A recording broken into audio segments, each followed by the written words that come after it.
Welcome to Mission Majjhima. Ajahn.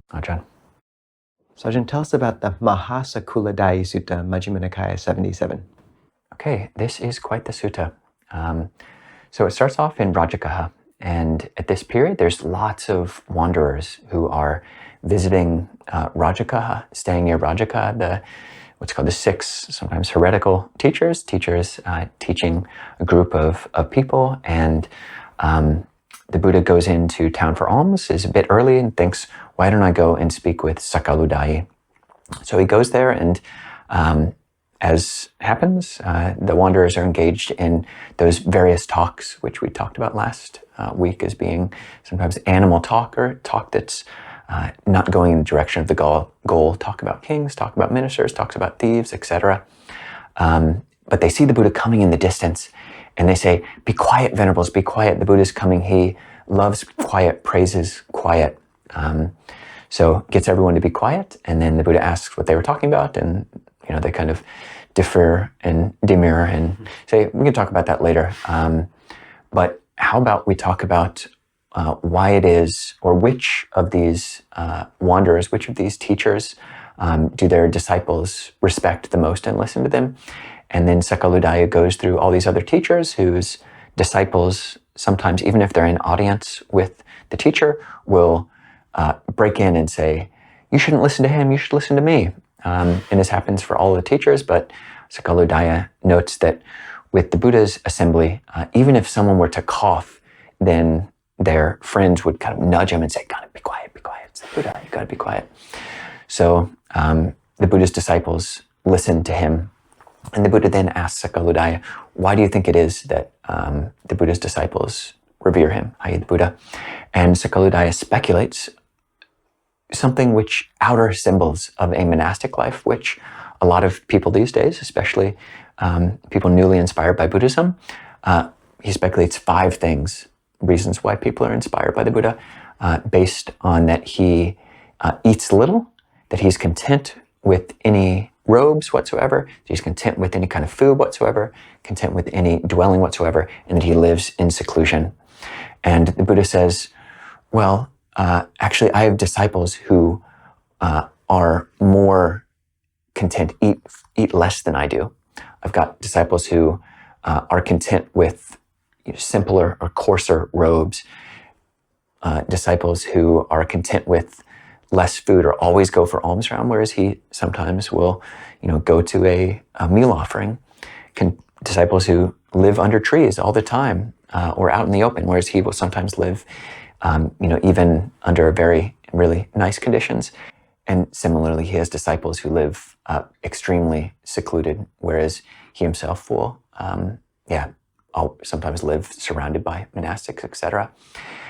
But then he asks Sakuludayi, here are, or presents to Sakuludayi, 5 real reasons why his disciples appreciate him. One is that he's trained in the higher morality. 2, in that he has knowledge and vision. What he says, he truly knows, and what he knows, he truly sees, and that he has this deep sense of integrity. 3 is that he's very, very wise and can explain things in line with the way they are. 4 is the 4 Noble Truths. He can teach about suffering and its cause, and the cessation and the path leading to the cessation of suffering.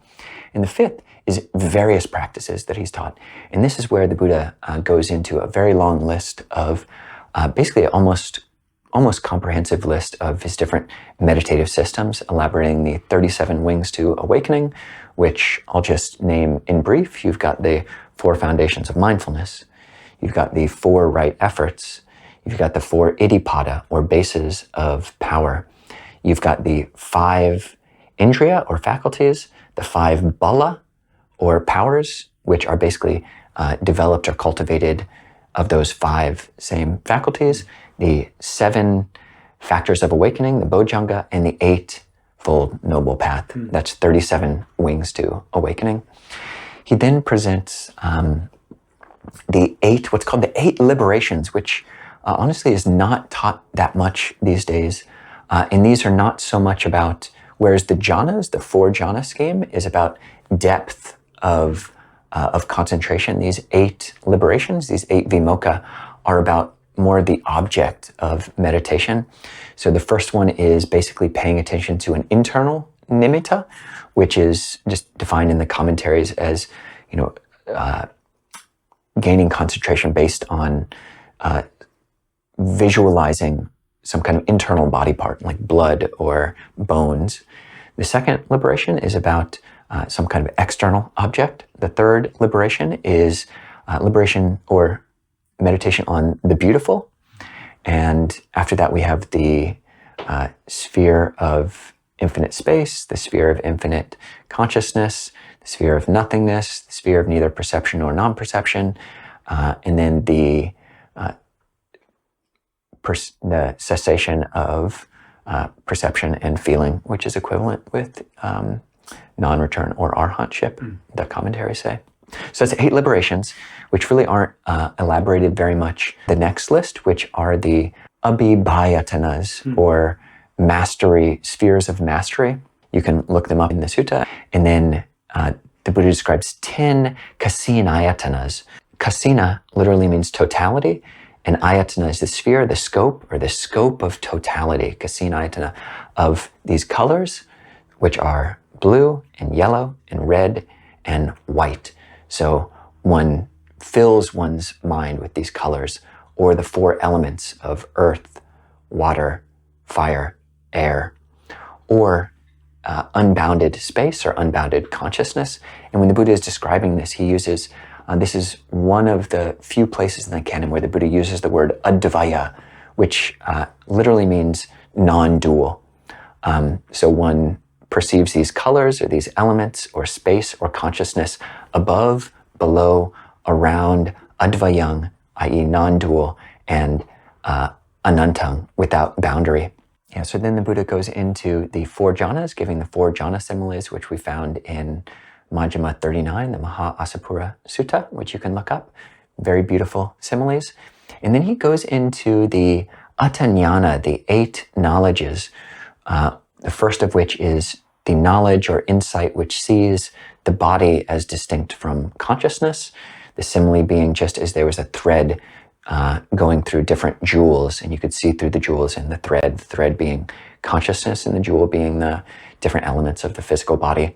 The second jnana here is having the capacity to create a mind-made body, which is, it becomes a big thing in Mahayana Buddhism. Actually, this is the basis of how different bodhisattvas, Kuan Yin, can create a body to teach others. And similarly, the Buddha here, we don't really have the Buddha doing it so much other than to create a body to go to heaven. The Buddha is not doing this all the time, as you find in many Mahayana sutras. But this is said to be a capacity of someone who has this meditative ability. The next are the chalabenya, or the 6 knowledges, a subset of that 8 insight knowledges, which are various psychic powers, being able to manipulate the elements to fly into the air, or to dive into the earth, or to walk on water. Next is the divine ear, being able to hear things that are very far away, or to hear celestial sounds. The next is the ability to read other people's minds, to know that someone else is angry or craving or liberated or not. The next is the knowledge of past lives, then the knowledge of the arising and passing away of other beings, also known as the divine eye, followed by the knowledge of the destruction of the asavas, which is arhatship. And Sakuludayi hears this very elaborate list, perhaps the most complete list of the Buddha's meditative systems, and he's happy with it. Ajahn, do you have anything you would like to draw out of this sutta? So that was a great rundown, Ajahn. And I think with people's forgiveness, we will make this a 15-minute mission Majjhima, just because it is perhaps, as you mentioned, one of the most detailed expositions of meditative technique in the entire canon. I think both of us began reading this sutta and we're like, okay, all right. And then we're like, okay, all right. And it goes into this kind of really fascinating, detailed exposition on the path to awakening.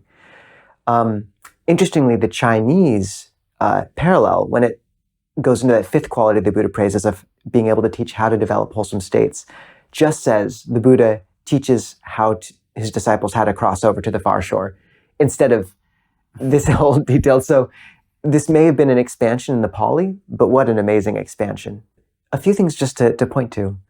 One is this beautiful way that Sakuludayin points to how the Buddha's disciples are poised in expectancy for his words, and how it's as if a group of people were waiting at a crossroads for honey to be pressed out, and even so they wait for the words of the Buddha to be spoken, and how they don't even clear their throat, and just how we can listen to the Dhamma whenever it's being spoken. And we all encounter teachers who we don't resonate with as much, or who maybe say things we don't agree with perfectly.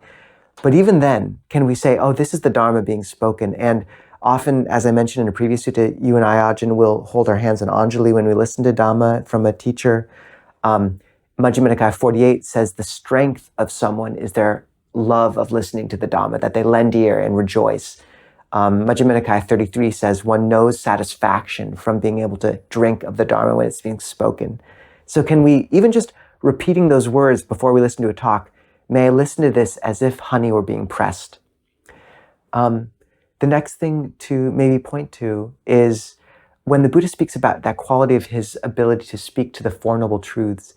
Bhante Sujato points to a really interesting aspect of the translation where it's not just the Buddha saying, I teach the Four Noble Truths. He says, when a disciple comes to me overcome by suffering and asks about that particular suffering, I can teach the Four Noble Truths to them in line with that suffering. So it's like the Buddha being able to apply his teaching of how to alleviate pain and distress to each person's particular moment. And I think we've all met teachers who do that so beautifully, where they can take these abstract teachings and bring it to us and just hand it to us in a way we understand that is the medicine we need, and that this is a real profound quality in a teacher. So just singling that particular quality of the Buddha out, I think is very relevant. The third thing I'd note is centering on that beautiful liberation you spoke of, Subha Vimokkha. And the commentaries define this as focus on a beautiful image, kasina, or the Brahma Viharas, the states of loving kindness. And there's another sutta, the Metta Sahagata Sutta, where the Buddha says the apex of loving kindness is the liberation by the beautiful liberation. And I just love that, because from there it moves into emptiness and infinite space and infinite consciousness. And in his book, Compassion and Emptiness, Bhante Analayo really points to the fact that in some ways the Brahma Viharas, these states of loving kindness, can be almost a backdoor into emptiness. And this aspect of beauty, I think it's very accessible for many. And I really think people should, a lot of this sutta can come across as esoteric, but hold that gem in our hands moving forward. Liberation by the beautiful, and what the heart feels like when it's soaked in loving kindness. So, and the final thing to point to is the simile of the enlightened being, looking at that clear lake with shoals of fish swimming around. And why that's so interesting is the previous similes about the jhanas are all about being immersed in water. Lotus is immersed in water, a lake filled with cool water. And here, one is stepped out of the lake. One is out of experience, but looking back at experience with utter clarity. And I think you only understand that implication when you see all those similes brought into one context together. So, a beautiful sutta. Welcome to your first 15-minute mission Majjhima. And I think it was a worthy one for it. So, Ajahn, what is the word of the week? The word of the week is paribhajika, means wanderer. Vaj means to go, and pari means around. So one who goes around, and Piatan notes that it might have even been a designation for a professional philosopher, someone who's trained in debate, as we find here in other suttas in this group of 10, which are all about paribhajika, these other wanderers. So glad we're not that, Ajahn. Yeah, practice first.